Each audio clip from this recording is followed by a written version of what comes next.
ఈరోజు మన recipe restaurant style కడాయి పన్నీర్.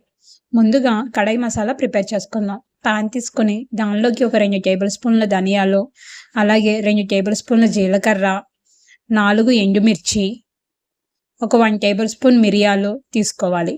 ఇలా తీసుకున్న తర్వాత వీటిని మంచిగా ఫ్రై చేసుకోవాలి. ఇలా ఫ్రై అయిన తర్వాత ఒక 2 మినిట్స్ చల్లారబెట్టుకొని మిక్సీలో వేసుకుని మెత్తని పౌడర్ లాగా చేసుకోవాలి. మెయిన్ మసాలా ఇదేనండి. ఇప్పుడు వేరొక ప్యాన్ తీసుకొని దానిలోకి ఒక 2 టేబుల్ స్పూన్ల ఆయిల్ అనేది యాడ్ చేసుకోవాలి. ఆయిల్ కొద్దిగా వేడెక్కిన తర్వాత ఒక 1 టేబుల్ స్పూన్ షాజీరా, ఒక బిర్యానీ ఆకు, దాల్చిన చెక్క, ఒక యాలక్కాయ, 3 లవంగాలు వేసుకొని ఫ్రై చేసుకోవాలి. ఇవి కొద్దిగా ఫ్రై అయిన తర్వాత సన్నగా కట్ చేసుకున్నటువంటి ఉల్లిపాయలు కూడా వేసుకొని బాగా ఫ్రై చేసుకోవాలి. ఇప్పుడు దీనిలోకి ఒక టేబుల్ స్పూన్ అల్లం వెల్లుల్లి పేస్ట్ వేసుకొని పచ్చివాసన పోయే వరకు ఫ్రై చేసుకోవాలి. ఆ తర్వాత ఒక 1/2 టేబుల్ స్పూన్ పసుపు, దీనిలోకి ఒక table spoon Kashmiri chilli powder అనేది యాడ్ చేసుకున్నాను. ఇది కొద్దిగా ఫ్రై అయిన తర్వాత ఇక్కడ నేను ఒక టమాటా పేస్ట్ అనేది యాడ్ చేశానండి. ఇప్పుడు దీనిలోకి ముందుగా ప్రిపేర్ చేసుకున్న మసాలా కూడా యాడ్ చేసుకోవాలి. అలాగే రుచికి సరిపడా ఉప్పు అనేది యాడ్ చేసుకొని ఫ్రెష్ క్రీమ్ ఒక టేబుల్ స్పూన్ అనేది యాడ్ చేసుకున్నాను. ఇప్పుడు దీన్ని మొత్తాన్ని ఒకసారి బాగా కలుపుకోవాలి. ఇప్పుడు మనకి మసాలా రెడీ అయిపోయింది. దీన్ని పక్కన పెట్టుకోవాలి.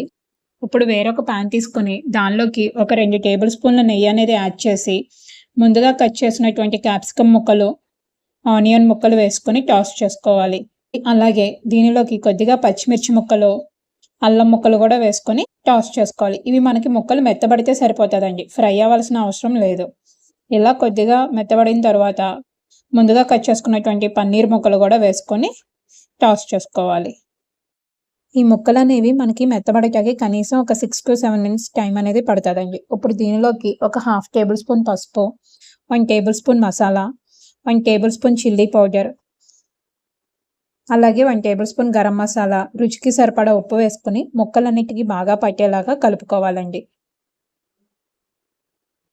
ఇలా బాగా కలుపుకున్న తర్వాత ముందుగా ప్రిపేర్ చేసుకున్నటువంటి మసాలాని మనం ఇందులో యాడ్ చేసుకోవాలి. అసలైన రెస్టారెంట్ స్టైల్ రావాలి అంటే మనం ఇలాగే విడివిడిగా చేయాలండి. మొత్తం కలిపి చేసేస్తే మనకు ఆ ఫ్లేవర్ అనేది అంత బాగుండదు. ఒకసారి ఇలా ట్రై చేసి చూడండి. ఇప్పుడు దీనిలోకి ఒక 2 టేబుల్ స్పూన్ల వరకు ఫ్రెష్ క్రీమ్ అనేది యాడ్ చేశాను. ఈ క్రీమ్ అనేది ముక్కలన్నిటికీ బాగా పట్టేలాగా కలుపుకోవాలండి. ఇలా కలుపుకున్న తర్వాత జస్ట్ 1/2 కప్ వాటర్ అనేది యాడ్ చేయండి. ఎక్కువ వాటర్ యాడ్ చేసిన కర్రీ అనేది అంత టేస్టీగా అనిపించదు.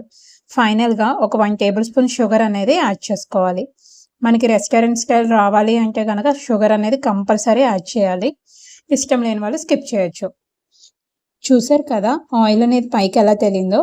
ఇప్పుడు ఫైనల్గా కస్తూరి మేతి యాడ్ చేసి ఒకసారి మొత్తంగా కలుపుకుంటే ఇంకేముంది, వేడి వేడి కడాయి పన్నీర్ మన ఇంట్లోనే రెడీ. రోటీస్లోకి మంచి టేస్టీగా అనిపిస్తుందండి. ఒకసారి ఇలా ట్రై చేసి చూడండి.